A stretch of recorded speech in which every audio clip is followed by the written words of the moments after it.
Anti हिजाब protest को दबाने के लिए क्या ईरान की सरकार अब कत्लेआम पर उतर आई है? ये सवाल इसलिए उठ रहे हैं क्योंकि ईरान की बेहद बदनाम जेल में आग लगने की रिपोर्ट सामने आई है। ईरान की स्थानीय मीडिया ने जेल से फायरिंग और धमाकों की आवाज आने का दावा किया है। ईरान की जिस जेल में आग लगी वहां हिजाब प्रोटेस्ट के दौरान पकड़े गए लोगों को कैद किया गया है। जेल में कई राजनीतिक कैदी भी हैं। राजनीतिक कैदियों के साथ गलत व्यवहार और सीरियस मानवाधिकार उल्लंघन के मामलों के चलते अमेरिका ने 2018 में इस जेल को ब्लैक लिस्ट किया था। ईरान में अचानक एक जेल जलने लगी, जेल से धुआं उठने लगा। इसी बीच फायरिंग और धमाकों की भी आवाज आई।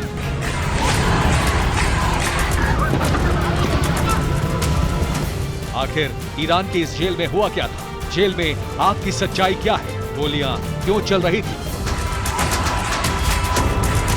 इसका पता किसी को नहीं, क्योंकि जेल की तरफ जाने वाली हर सड़क को पुलिस ने बंद कर दिया था। लेकिन कुछ पत्रकारों के कैमरे में जेल की आग और फायरिंग की आवाज रिकॉर्ड हो गई।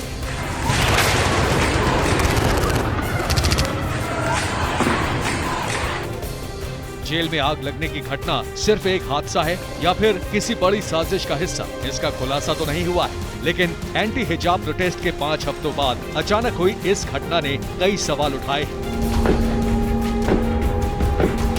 ईरान की जिस जेल में आग लगी उसका नाम एविन जेल है। ईरान की राजधानी तेहरान की एविन जेल इन दिनों खचाखच भरी हुई है। ईरान में हिजाब के खिलाफ प्रदर्शन करने वालों को इस जेल में रखा गया है। ईरान की ये जेल कैदियों के टॉर्चर और अमानवीय व्यवहार के लिए बदनाम है। जेल को लेकर 5 साल पहले ऐसी रिपोर्ट्स आई कि अमेरिका ने इसे 2018 में ब्लैकलिस्ट कर दिया।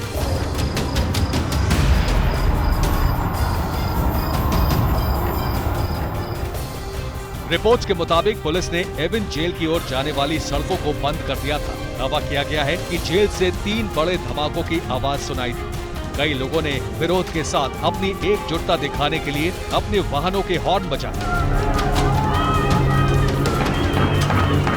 इसके बाद गंगारोधी पुलिस, एम्बुलेंस और दमकल वाहनों को जेल की ओर जाते देखा गया। सरकार ने पूरे इलाके में इंटरनेट बंद कर दिया था। आग की वजहों को लेकर कई दावे हैं।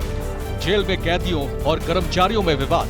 कपड़ों के गोदाम में कैदियों ने आग लगाई। कैदियों के 2 गुटों के बीच लड़ाई शुरू हो गई। कैदियों के एक गुट ने वर्कशॉप में आग लगा दी। फायर डिपार्टमेंट ने आग लगने की वजह नहीं बताई। फायर डिपार्टमेंट ने आग की वजह का पता लगाने के लिए जांच शुरू की।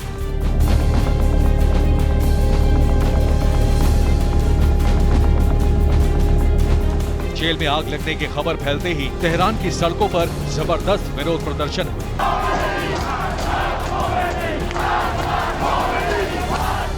लोगों ने सड़कों पर टायर में आग लगाकर सरकार के खिलाफ नारेबाजी की।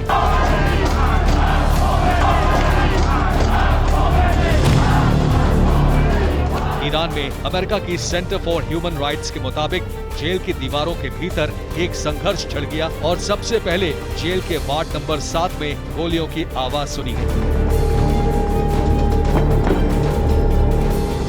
सच्चाई क्या है ये कोई नहीं जानता, लेकिन ईरान की सभी जेल इस वक्त भरी हुई है। ईरान ने कई प्रदर्शनकारियों को पागलखाने और मानसिक इलाज वाले सेंटर्स में भेजा है। अटकलें लगाई जा रही हैं कि पब्लिक को डराने के लिए ईरान की सरकार कई हथकंडे आजमा रही है। ईरान में हिजाब विरोधी प्रदर्शन 30 शहरों में फैल चुका है। सरकार की तमाम कोशिशों के बावजूद विरोध प्रदर्शनों पर काबू नहीं किया जा सका है। एमनेस्टी इंटरनेशनल की रिपोर्ट के मुताबिक सितंबर में प्रोटेस्ट में शामिल 23 बच्चों की मौत हुई। इन सभी की मौत ईरानी सुरक्षा बल की गोलियों से हुई। मरने वालों में 11 से 17 साल के 20 लड़के, 16 साल की 2 लड़कियां और एक 17 साल की लड़की शामिल है।